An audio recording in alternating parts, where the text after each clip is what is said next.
네, 그럼 간호사로 일을 하시면서 좀 느끼셨던 장점이나 단점이 좀 있으실까요?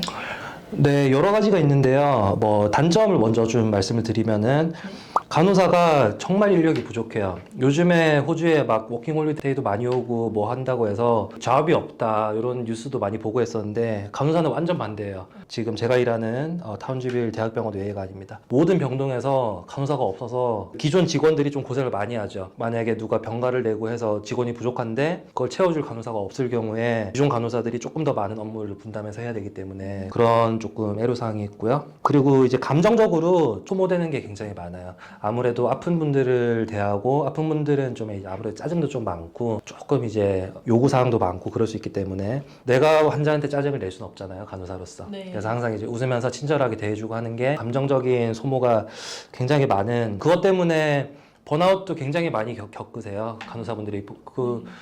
하지만 장점도 굉장히 많은데요. 첫 번째 장점으로 워라밸을 꼽고 싶어요. 여기는 이제 풀타임 기준이 2주 기준으로 근무를 10개를 하면 풀타임이죠. 그래서 일주일에 38시간씩 76시간 일하면 풀타임인데 그렇게 풀타임으로 일을 해도 되고요. 그거 이제 1.0이라고 이제 말을 하더라고요. 2주에 8개만 일하겠다. 그럼 0.8. 저 같은 경우는 지금 0.7 계약이 되어 있어요. 그래서 2주에 7개만 일하는 거예요. 그래서 한 주는 3일, 한 주는 4일 그렇게 일하는 거죠. 그래서 자기가 원하는 대로 계약을 해서 자기가 원하는 만큼 일을 할 수 있는 그런 부분이 워라밸이 굉장히 좋고요. 호주 간호사가 수입이 괜찮은 것 같아요. 특히나 간호사는 3교대로 여러 가지 오버타임 근무도 많고 또 오후 근무, 반 근무가 되면 페널티라고 해서 추가로 붙어서 나오는 금액들이 있거든요. 특히 주말 같은 경우는 토요일은 내가 기존에 받는 급여의 1.5배, 네. 일요일은 기존에 받는 급여의 2배 이렇게 받기 때문에 주말 근무랑 반 근무랑 이렇게 섞어서 하다 보면 뭐 돈은 많이 버는 것 같아요. 그럼 혹시 공휴일에는?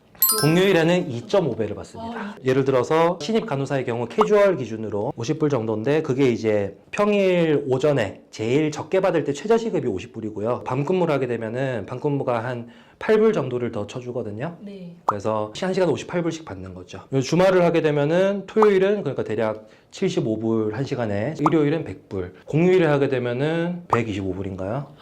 네, 정말 귀가 솔깃해지는. 예, 물론 이제 그 퍼머넌트 계약을 해서 그런 유급 휴가도 있고 하면 기본 받는 시급이 좀 줄어들지만 캐주얼 기준으로 신입 간호사 기준으로 그 정도 돈을 벌게 되고요. 돈 걱정은 크게 하지 않고 잘 지내는 것 같습니다. 또 한 가지는 개인적 발전의 면에서 굉장히 좋은 것 같아요. 이게 정말 여러 사람들을 만나야 되고 그리고 항상 아픈 사람들을 대하는 사람이 막 죽어가기도 하고 너무 막 멀쩡했던 사람이 5분 뒤에 갑자기 막 숨을 못 쉬고 아파지기도 해요. 그런 상황들을 대처를 하다 보면은 보통 사람들 같은 경우는 패닉이 오겠죠. 근데 간호사들은 항상 그런 상황을 겪어야 되기 때문에 그런 상황 대처 능력이 굉장히 좋아지고 또 그런 개인적으로도 많이 좀 인격적으로 성숙해질 수 있는 그런 부분들이 많이 있는 것 같아요.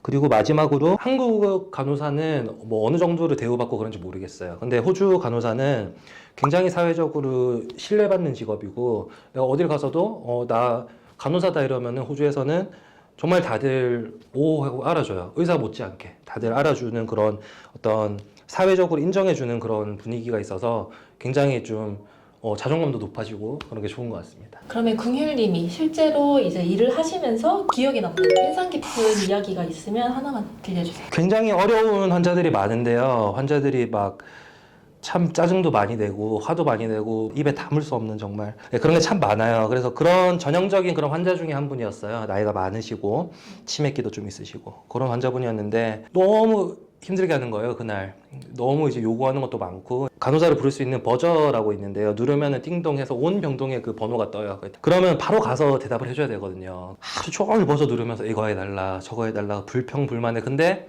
제가 좀 꾹 참고 짜증이 나니까 좀 차갑게 대하거나 조금 이렇게 틱틱댈 수 있는데 그러지 않고 제가 꾹 참고 친절하게 해드리니까 이제 근무가 끝날 때쯤에 저를 지그시 보면서 친절하게 해주셔서 너무 고맙다 이렇게 하는데 그 환자가 그렇게 얘기를 하니까 되게 감동적이더라고요. 그 일이 굉장히 기억에 남습니다.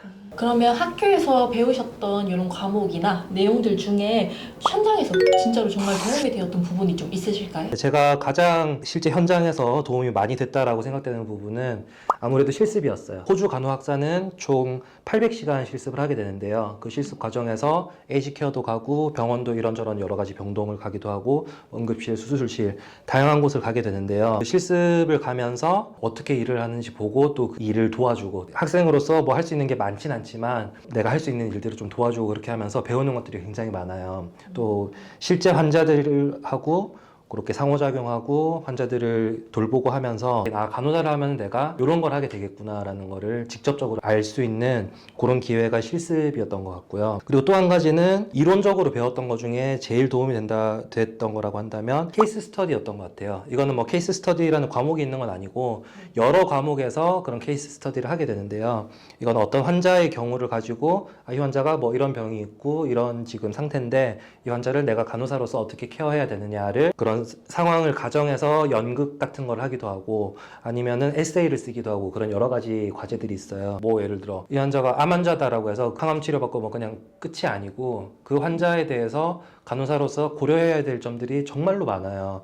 그런 것들을 또 이제 다 파악할 수 있는 그런 좋은 기회였던 것 같습니다.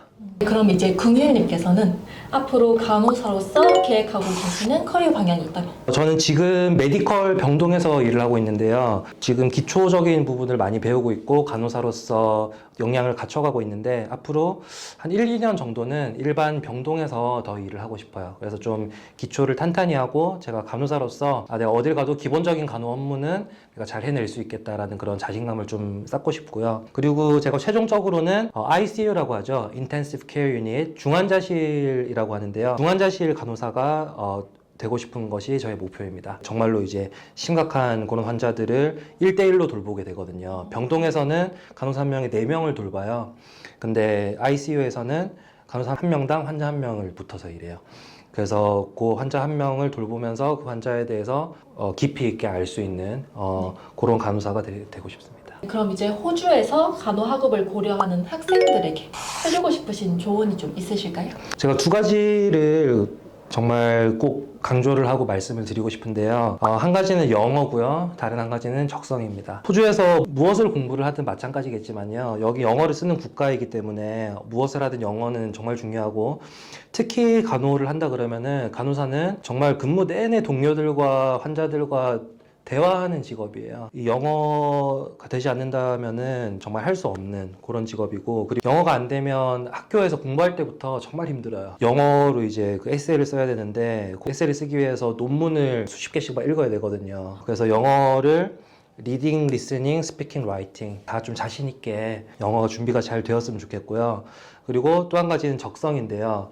간호사는 단순히 내가 뭐 호주 영주권 받기 쉽다 내지는 돈 많이 번다 이런 걸로 할 수 있는 직업은 아닌 것 같아요. 적성이 잘 맞아야 되고 내가 남들을 돌보는 거, 아픈 사람들을 돌봄에 있어서 여러 가지 애로사항들이 있는데 그것들을 내가 잘 감수하고 거기서 보람을 느끼면서 일을 할 수 있는가, 그것이 가장 중요한 요소가 되는 것 같아요. 제가 뭐 정확한 통계를 아는 건 아니지만 제가 들은 얘기로 입학생 수에 비해서 일단 졸업생 수가 한 절반 정도 떨어져 나간다고 제가 들었고요. 그리고 졸업하고 간호 직업을 가지고 5년 이상 유지하는 비율이 정말 적다고 들었어요. 그래서 결국 적성에 대한 문제인 것 같은데 간호사로서 적성이 잘 맞는지 잘 고려를 해봐야 되는 것 같습니다. 그럼 이제 긍휼님께서는 솔리학 이민을 통해 학업부터 영주권까지 함께 준비해 오셨는데 간단한 후기 한 말씀 부탁드릴게요.